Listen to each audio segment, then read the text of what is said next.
Good afternoon and welcome to this live webinar. I'm Andrew Naprotic and this is the fifth webinar in the Impact series brought to you by Practice Advisors 360. This series will cover COVID-19 related topics which are impacting the businesses of healthcare practitioners today. These webinars will be short, insightful and purposeful and will provide meaningful information relative to today's COVID-19 economic environment. This particular webinar will focus on financial management strategies for practices reopening. It will run for 10 minutes with 5 minutes of additional time for questions and answers at the end. I'm excited to be joined by Mike White with over 12 years of experience in servicing healthcare clients. Mike provides expert financial consulting services to the healthcare industry, where he works with physician groups, dental practices, DSOs, and other professional services businesses. Operating as a principal at Clifton Larson Allen, his services cover budgeting, business development, strategic planning, accounting, and due diligence projects.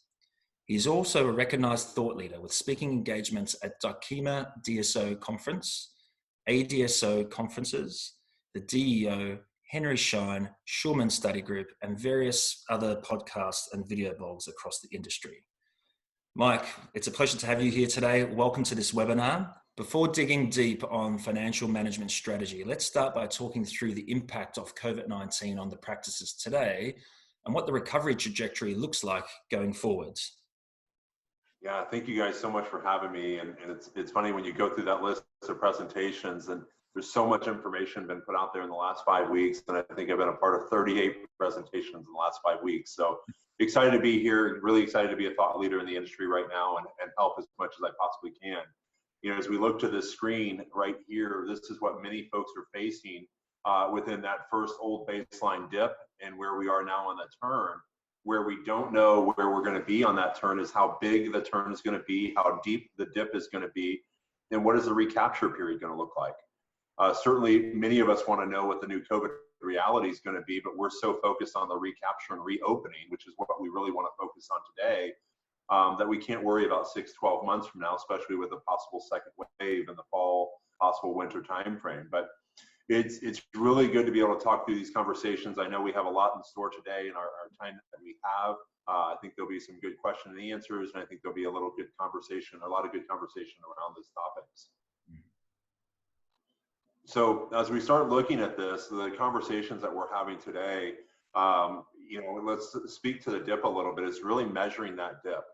You know, when we look at the dip, a lot of folks close at a little bit different time. And, you know, this is a national podcast, national video that we're presenting. So a lot of folks have closed at a different time, possibly had some emergency services that they were working through and possibly looking to reopen or already have reopened. You know, this week with Los Angeles County coming out and saying there's another 3-month stay-at-home order, that turn and recapture period is going to look different than the rest of the state, as nobody else has followed suit for that process today. But when we're really focused on that dip, there's so much that's happened up to that point that we won't get into much today. The EIDL loan process, the PPP loan process, the payroll credits that are there. Then in addition to the litany of tax credits and tax changes, including the tax deadline getting moved to July 15th that some people may or may not know. But the most important thing through that conversation has been the communication and what we're doing within our team. You know, some practices elected to furlough or terminate their employees. Some practices decided to try to hold on and really utilize the PPP money to be that savior, that stopgap. And then some of them were able to get actually a pretty good level of emergency cases. Their practices were built around emergency cases, so they were able to generate some revenue through this time. And of course, most practices did have some accounts receivable as a lifeblood to at least carry over. The problem would be when we recapture this period, they won't have that cash flow to live off of that production. So they're going to have another wave of worrying about cash flow. So when we start thinking through this visualization, this cash is king through this entire conversation we're going to have today. How much do we have? How long is it going to last? And what do we need to be doing to make smart decisions? So we put together a list of a few things as we're thinking about things to do right now. So often my conversations with new clients and new opportunities and new folks I get to talk to revolve around, all right, I've heard about your practice. I understand what you're doing. I'm excited for what you've already created. But let's take a look at your financials. Where are you? What story are you telling right now? And what I've been amazed is Brian Choate, a good friend from Practice Advisors who helped me get into this industry so many years ago.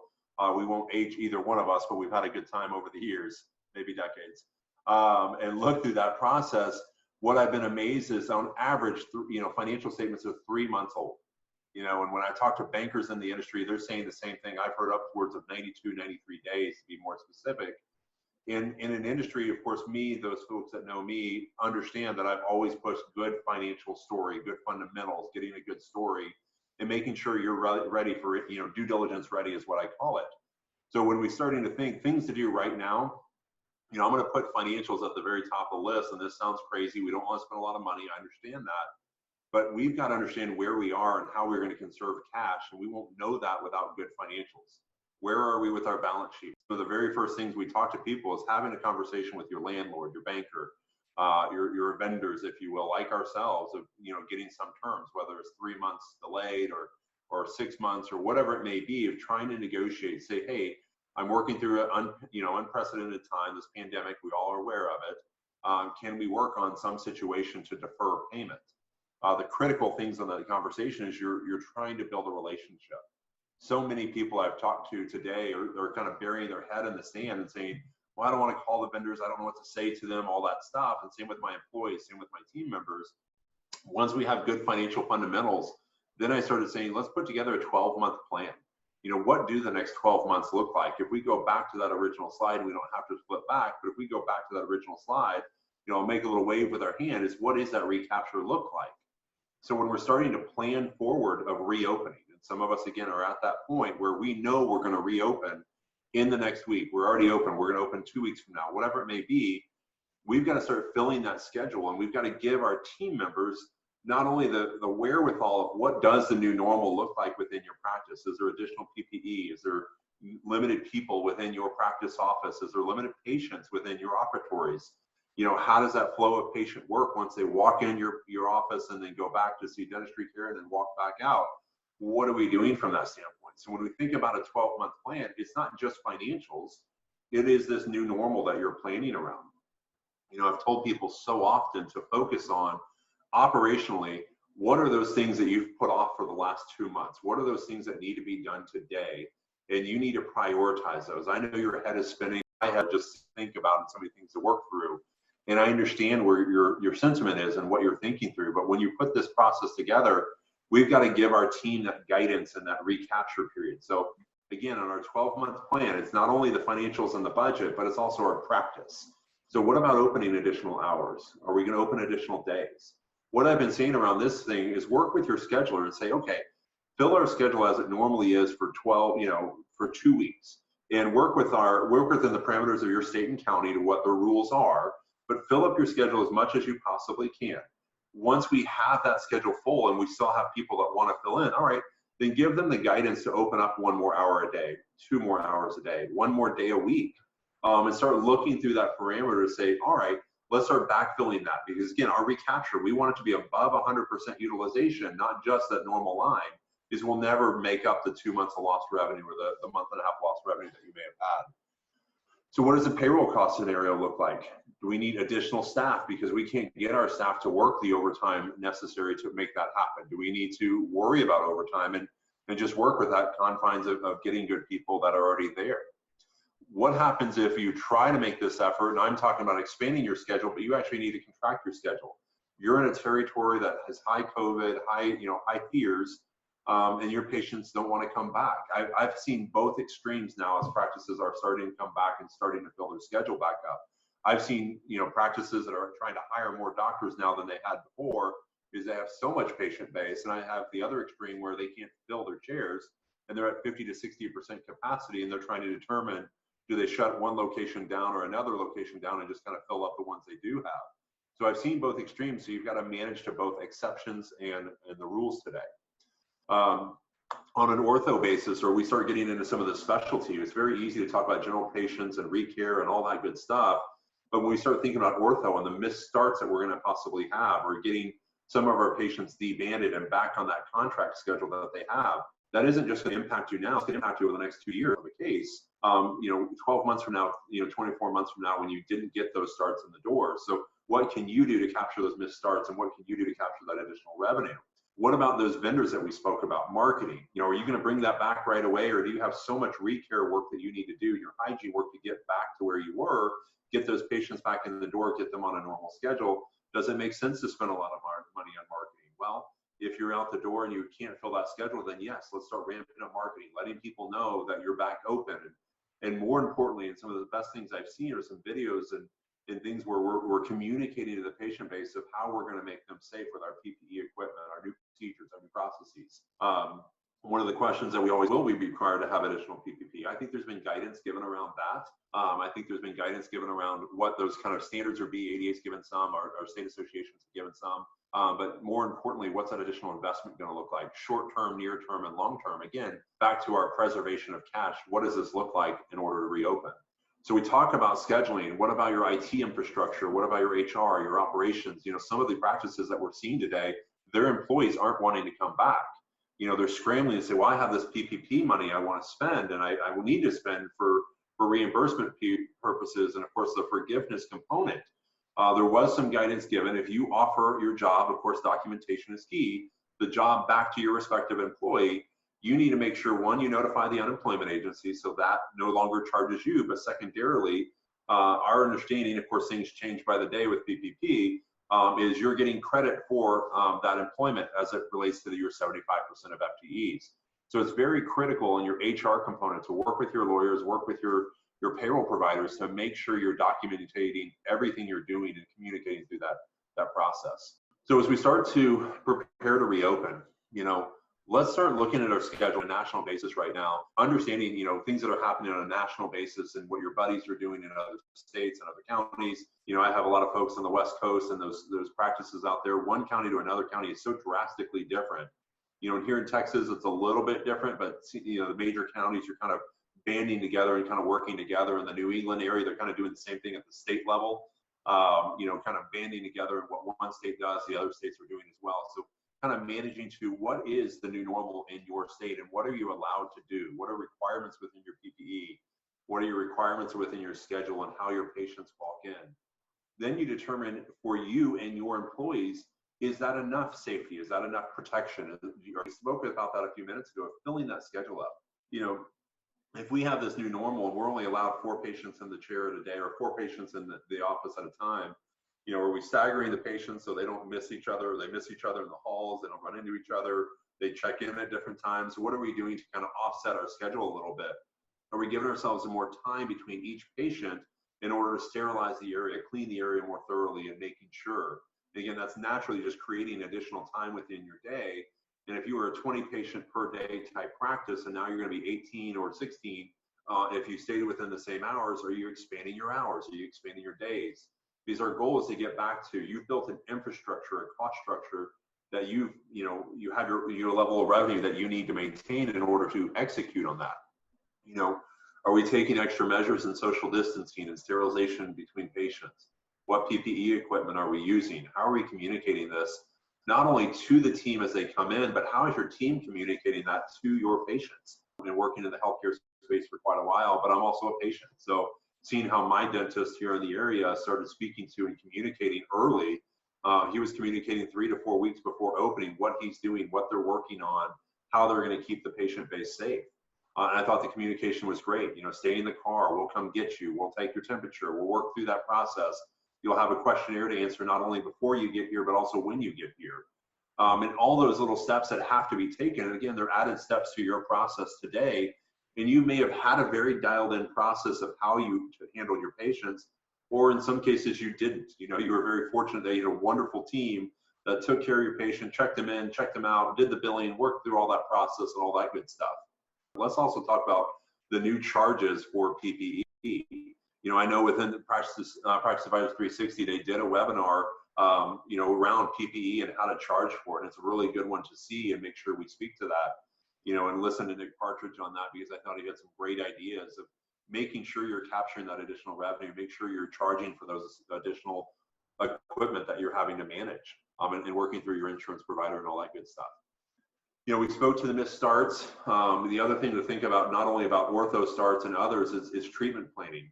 Some of us had credits going into it because we prepaid treatment planning through this process. Some of us had, done treatment planning and they hadn't quite gotten our patients to accept. When we're filling out our schedule, we have to think about this from several different angles. One, is our patient base going to have insurance? As we get more unemployment data today, and each week thereafter, the data is looking worse and worse, depending on the markets that have been hit the hardest with unemployment, lost wages, missed income, from a patient base. So are we going to be able to get that treatment planning that we may have proposed before? Are they going to be wanting refunds because they paid for something and now they don't even have money to put food on the table? We have to think through all of that from a revenue standpoint, and more importantly, from a cash flow standpoint, that we really need to work through. What are we going to do as an organization and as a practice to make sure our patients are cared for and they're coming back and it's good media presence and the like? So, build a budget. For those of you who do know me, I speak to budgets all the time. And a lot of times I speak to financial budgets, 12-month budgets. I talk about all the KPIs and everything that you should be doing. At this point, I'm thinking of in the most simplest terms, what do we need to do? What's our basic break-even point every single month? If we got a 3-month deferment of our loan, a 3-month deferment of our lease, if we got some of our vendors to give us some terms and stretch out their vendor payments a little bit more, but we had to spend money on PPE. We had to keep our supplies going, our software going. We had to open back up. We had to get some new equipment, things along those lines. Let's look at our cash flow burn month to month. Start with beginning cash, notate, just simple terms, notate those things that you're spending money on, whether it's payroll, whether it's rent, whether it's one-time capital expenditures, and start tracking that. Notate ending cash, notate the revenue you have coming in the door, the collections. And each day you're updating this, you're kind of tracking this along the way. Look at it weekly, look at it monthly. How's your patients? What was my total production? Well, last year I did 80,000 this month. This year I did, 75,000 this month. Okay, I'm not too far off. So those are those things that we're just kind of tracking some simple stats, but allowing us to kind of see, are we on that right path to reopen? So I know we have some time for question and answers now, and I think we had some questions coming through during this process. Andrew, do you want to walk through those? Yeah, thanks, Mike. Yeah, we've received several questions during your short presentation there. The first is from Kenneth in Boston. Kenneth asks, what are the key tasks practices should be working on now and in the near term? Yeah, absolutely. I think prioritization list. I think the biggest thing is we have so many things running through our head. I mentioned I'm getting up at 2 o'clock in the morning. Sometimes I'm just trying to get a to-do list out of my head in the middle of the night and jot down what are those priorities I need to be working with. I know my ultimate goal is opening back. Well, I know what to do to run my practice, but in today's environment, my old opening may not look the same. So what are those little steps that we need to do? And I would say at the bottom of every list that you're creating on a day-to-day basis is always communication. Team, patients, and your doctors and your vendors as well. Making sure that through that process, you're getting weekly updates out. I can't tell you how often I'm talking to my groups and my individual practices. And when I hear about the messaging and the feedback they're getting from their team members and their employees, it's always positive when there's communication. When practices are blindsiding or getting this information out late or just saying, hey, we're opening tomorrow, let's go, without any guidance, I've seen bad social media posts. I've seen several things that kind of, deter from what you're ultimately trying to do. And I know this is a scary time and you're unsure, but communication is key. But I would say priority list, start with getting your accounting caught up, start with understanding where your team is from a sentiment standpoint. Are they feeling comfortable coming back to work? Are they not?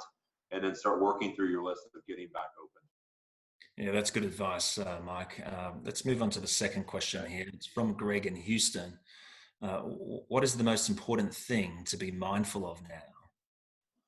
Yeah, of course, safety. I have to say health at the end of the day, but I would say cash flow is going to be the most important thing that we really have to be mindful of. We've been very fortunate as the industry, certainly as we look to the PPP, and the ultimate purpose of that was to get employees back to work. So it didn't serve as much of a purpose for the small business owners that had to close, because they had to make those determination of bringing people back to then burn through cash. But as we saw the PPP money, and now I'm starting to see some of our practices got the idle loan or getting the idle loan and getting that, preserving cash and making sure you have areas of opportunity from cash. Meaning, I don't want you to over leverage yourself, come out of this with a lot more debt than you had before, but I do want you to take on and look at those opportunities that are in front of you and what it takes to reopen, and understand that, if we open the doors and we have a flood of gates going on and all these patients coming back, and this fear of a second wave comes through, or things start opening back up and people start having concerns again, and we go back into a lockdown phase, are we prepared for a second lockdown? We don't know if there's going to be a second wave or third wave, or really, I think we're at a fifth or sixth wave of stimulus packages at this time. We just don't know. We can't rely on more and more funding. So everything you're doing now on a personal basis, on a business basis, take a budget plan, take a snapshot, manage your cash, be very smart with what's going on today. Yeah, very sound. Okay, we've got time for one last question. It's from Erin in Atlanta. She asks, how should I be communicating with my team and patients? Yeah, I love that. And, I think the one of the funnest ones I've seen has been YouTube videos going out on that standpoint. But, just as we're doing here today on Zoom, I've seen a lot of Zoom meetings. I've seen a lot of GoTo meetings. These video chats are fun when you're looking through that process. But, what I don't want to see, and I've said this to some of my doctors, I don't want to see you just sending a text message out. I don't want to see you sending a blast email out. There's got to be some personalization to it at this time. There's got to be some social touch. One, we're all cooped up in the house a lot of the day, which is great. And we're probably driving our spouses crazy and our kids are driving us crazy. But with that being said, your team does want to hear from you. Your patients want to hear from you. And, when we think about the team process, they want to know, do they have a job to come back to? Are they going to be safe when they come back to work? Your doctors are going to want to know the same thing. Your patients are going to be prioritizing those vendors and things they need to do. If they have emergency treatment, they may be and kind of held back a little bit. Maybe they're ready to come back and you're going to be top of mind. But maybe if they don't have a job or maybe have other priorities, maybe the bar is more of a priority. Maybe going out to eat or traveling or whatever it may be. You've got to be top of mind with your patients that they want to get back on schedule. They want to make that a priority of their oral health. And I think it's an easy story to tell when a lot of this is based around oral health and, of course, breathing air and those around us as we're going into this new world of covering our faces. So I think you can do this in a great way of communication. Yeah, Mike, look, fantastic information in such a short period of time. Unfortunately, that's all we have time for regarding questions and answers. However, we will make all the questions and answers available on the Practice Advisors 360 website. If you haven't done so already, please register for upcoming webinars on the link provided on this page. That will help us keep you informed of the upcoming schedule. In addition, you can subscribe to the Practice Advisors 360 YouTube channel. A recording of this particular webinar will be placed there alongside all the other webinars that have been recorded in this series. In the meantime, if you have questions or require advice, please reach Mike and the Practice Advisors 360 team on the email and phone number provided. Thank you for your time today, and please stay tuned for information about our 6th Impact webinar to be released shortly. Thank you.